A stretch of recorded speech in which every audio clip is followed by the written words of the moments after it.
सल्लल्लाहु अला मुहम्मद सल्लल्लाहु अलैहि वसल्लम, अल्लाहुम्मा सल्लि अला मुहम्मद या रब्बी सल्लि अलैहि वसल्लम। प्यारे इस्लामी भाइयों, दुआ की बड़ी फजीलतें हैं। रसूल करीम सल्लल्लाहु तआला अलैहि वसल्लम ने फरमाया, अद्दुआउ मुखुल इबादा, दुआ इबादतों का मग़ज़ है। हर इबादत के बाद आप अल्लाह तबारक व तआला की बारगाह में दुआ करेंगे, अल्लाह तबारक व तआला उन दुआओं को इंशाअल्लाह ताला कबूल फरमाएगा। अब उन लोगों के बारे में जानते हैं जिनकी दुआ कबूल की जाती है, कबूल होती है। बताया गया, उलमा फरमाते हैं, मुब्तर यानी मुसीबत ज़दा, परेशान हाल, इनकी दुआ कबूल की जाती है। मजलूम अगरचे फाजिर या काफिर हो, अगरचे के काफिर हो, मजलूम है तो अल्लाह तबारक व तआला उसकी दुआ कबूल फरमाता है। आदिल बादशाह, बादशाह आदिल, इंसाफ करने वाला बादशाह, इसकी दुआ कबूल होती है। मर्द सालेह, नेक मर्द की दुआ कबूल होती है। माँ बाप का फरमा बरदार, इनकी दुआ कबूल होती है।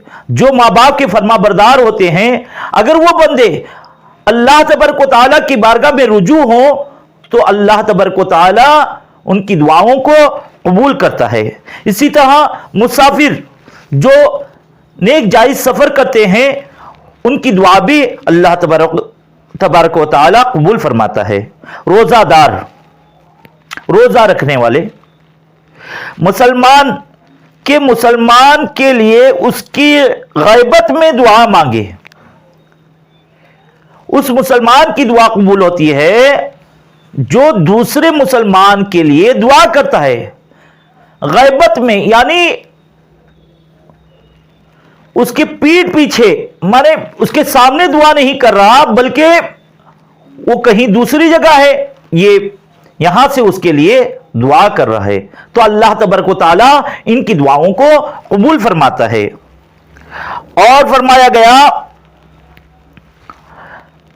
वालिदैन की दुआ अपने औलाद के हक में कबूल होती है। औलाद की दुआ अपने वालिदैन के हक में कबूल होती है। वालिदैन अपने बच्चों के लिए दुआ करते हैं तो उनकी दुआ कबूल होती है। इसी तरह औलाद, बच्चे अपने वालिदैन के लिए दुआ करते हैं तो उनकी दुआ भी कबूल होती है। हाजी की दुआ जब तक अपने घर पहुंचे तो उनकी दुआ भी कबूल होती है। हाजी हज करने गए हैं तो जब तक वो घर नहीं पहुंचते तब तक वो जो भी दुआ करेंगे, नेक जायज दुआ करेंगे, तो अल्लाह तबारक व तआला इनकी दुआओं को कबूल फरमाता है। इसी तरह उम्रा करने वालों की भी दुआ अल्लाह तबारक व तआला कबूल फरमाता है। मरीज, बीमार जब तक के शिफा पाए तो उसकी दुआ भी अल्लाह तबारक व तआला कबूल फरमाता है। इसीलिए रसूल करीम सल्लल्लाहु तआला अलैहि वसल्लम से मरवी है, अल्लाह तबारक व तआला के रसूल फरमाते हैं कि जब तुम लोग दुआ की, मरीज की इयादत के लिए जाओ तो इससे अर्ज करो कि अपने लिए दुआ करें। मैं खुलासा बयान कर रहा हूं हदीस शरीफ का कि मरीज के पास जाएं तो उनके पास जाकर अपने लिए दुआओं की दरखास्त करें तो उनकी दुआ भी कबूल होती है। इसी तरह हर वो मोमिन जो बलाओं में मुब्तला हो, जो मुसीबतों में मुब्तला हो, वो मोमिन चाहे दुनियावी मुसीबत हो या जिस्मानी मुसीबत हो, बीमार की तरह, तो इनकी दुआ भी कबूल होती है। जो तन्हा जंगल में, जहां उसे अल्लाह के सिवा कोई न देखता हो, खड़ा होकर नमाज पढ़े और दुआ मांगे तो उसकी दुआ भी कबूल होगी। اللہ تبارک و تعالیٰ کی بارگاہ میں تنہا نماز پڑھ رہا ہے، چھپ کر نماز پڑھ رہا ہے اور دعا مانگ رہا ہے، تو اللہ تبارک و تعالیٰ اس کی دعا کو قبول فرماتا ہے۔ غازی جو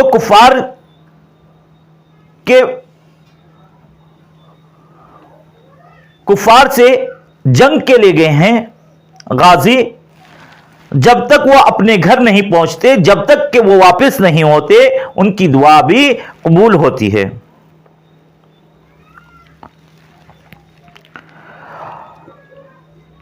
جس شخص نے کسی پر احسان کیا، اپنے محسن کے حق میں اس کی دعا رد نہیں ہوتی بلکہ قبول کی جاتی ہے۔ مثال کے طور پر مجھ پر کسی نے احسان کیا، اب میں اس احسان کرنے والے شخص کے لیے دعا کروں تو میری دعا رائے گاہ نہیں جائے گی بلکہ قبول کی جائے گی۔ لہذا پیارے، جب بھی کوئی احسان کرے آپ پر احسان کرے تو آپ چاہیے کہ ہمیں ان کے لیے دعائے خیر کریں۔ جماعت مسلمانان کہ مل کر دعا کریں، بعض دعا کریں اور بعض آمین کہیں تو ان کی دعا بھی قبول ہوتی ہے پیارے۔ جیسے مثال کے طور پر آج ہم لوگ جمع ہیں، ہم یہاں سے دعا کریں اور آپ آمین کہیں، اسی طرح مجمع ہے مسلمانوں کا، جمع ہوئے اور ایک نیک بندے دعا کر رہے ہیں اور سب مل کر آمین کر رہے ہیں تو یہ دعا رائے گاہ نہیں جاتی بلکہ ان دعاؤں کو اللہ تبارک و تعالی قبول فرماتا ہے۔ تو پیارے، تو ہمیں معلوم ہوا کہ دعاؤں کی برکتیں خوب ہیں۔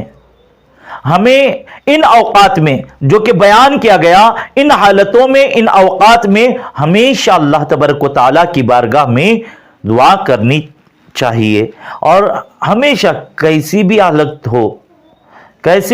ہو تو ہمیں چاہیے کہ ہم اللہ تبارک و تعالیٰ کی بارگاہ میں شکر ادا کریں اور اللہ تبارک و تعالیٰ کی بارگاہ میں بھلائی کے لیے دعا کریں۔ اللہ تبارک و تعالیٰ کہنے سننے سے زیادہ عمل کی توفیق عطا فرمائے، اور جو کچھ بیان ہوا ان میں کچھ غلطی لغزش ہو تو اللہ تبارک و تعالیٰ معاف فرمائے۔ آمین بجاہ النبی الامین صلی اللہ علی محمد صلی اللہ علیہ وسلم۔